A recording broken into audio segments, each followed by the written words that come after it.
what does the data actually say about child marriages historically? And I'm a big proponent of, hey, let the data speak no matter what it says. That history is what's happened, not our spin on that. So the last video I did, just because something is common, is it good?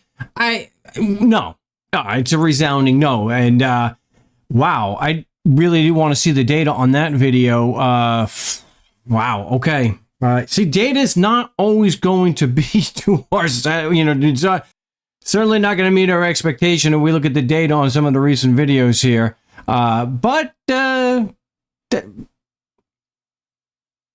Okay. Well, one of the comments I had gotten on that was that it was extremely, extremely common. So what I mentioned in the video, which almost nobody saw, was that I was going to dig into the data. I wanted to see just what does the data say.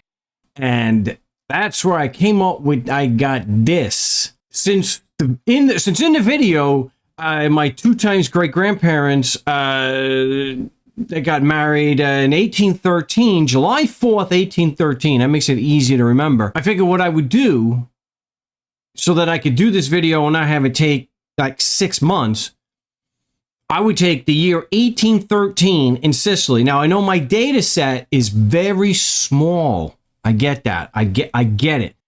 Can't do 50 years in just a few weeks. So yeah, this took a tremendous amount of work, which is why it's taken so long to get this to get another video out. Let's see. Yeah, that was a week ago that I posted that. So but this is a week's worth of research, which is a lot, more than a few hours. So the next video, I'm going to do a tutorial on how I found a lot of this information. So it's really going into how you find church records in the unindexed catalog on Family Search. When they're not, it takes some work. So this is a list of all the marriages that were in Carini, Siicly.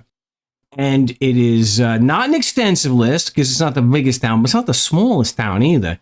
There was 64 marriages through, and what I did was I highlighted the ones that were actually under 18. So we have, this is the worst one, and I did highlight in blue when they're very closely related to me. And of the 64, maybe 2 marriages were not actually, they weren't on my tree yet, or the family was not on my tree, that I couldn't connect it. So this one's pretty bad. I've got a 24-year-old marrying a 15-year-old, but 15 is the youngest. Before that, let me break the news. Let's look at all the gory details here. The numbers.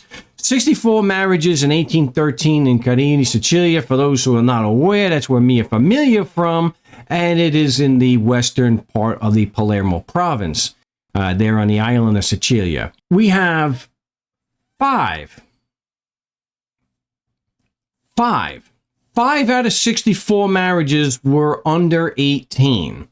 Most of them were 17, only 1 was 15, 15 being the youngest. That brings it to a grand total of 7.8% of the marriages in 1813 were child marriages. Again, just before, this one's 17 and 25. Ooh, it's kind of icky. 22 and 16, I'm going to go ahead and say that that's bad, but it's not nearly as bad as this, where unfortunately I should have put this one in blue. Vito Armetta, very closely related to Mia Biznona, Francesca Armetta.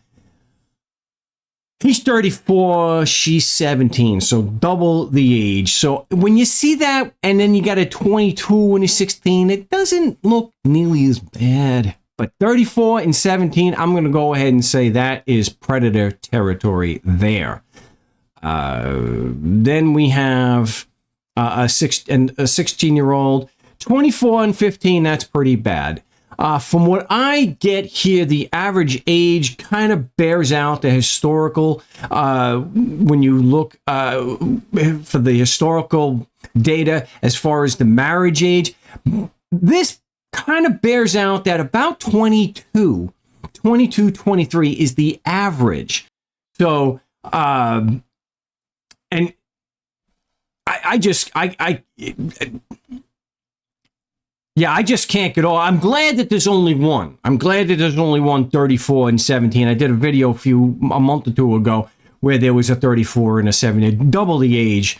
Unfortunately, on the so as you see here, the civil records give the age. So I didn't. So where so if I had chosen a much later year, I could have had the age right there on the marriage records, and I didn't have to go back into the church records after getting the marriage record and then going all the way. So you see, they have the age on there. The church record, as you see, this is, the church records do not have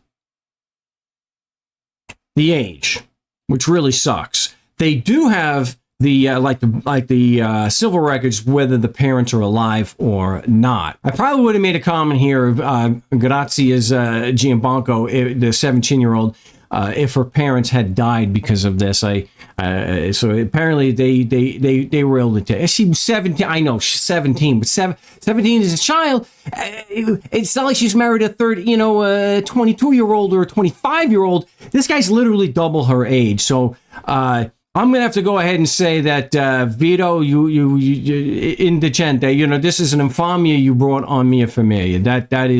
That's terrible. So is 7.8%? Is that? Can we say that it's common? Let the data speak. Whatever the data says, right? I'm gonna give my own. I'm going to say that 7.8% without knowing anything else about any of the other years. I'm going to have to unfortunately agree that yes, 7.8%. It's 7.8% is I wouldn't say it's extremely common. Extremely common would be like 25, 30%. Now, marriages between cugini, that is extremely common, as my research and other research, which I've posted, is borne that out.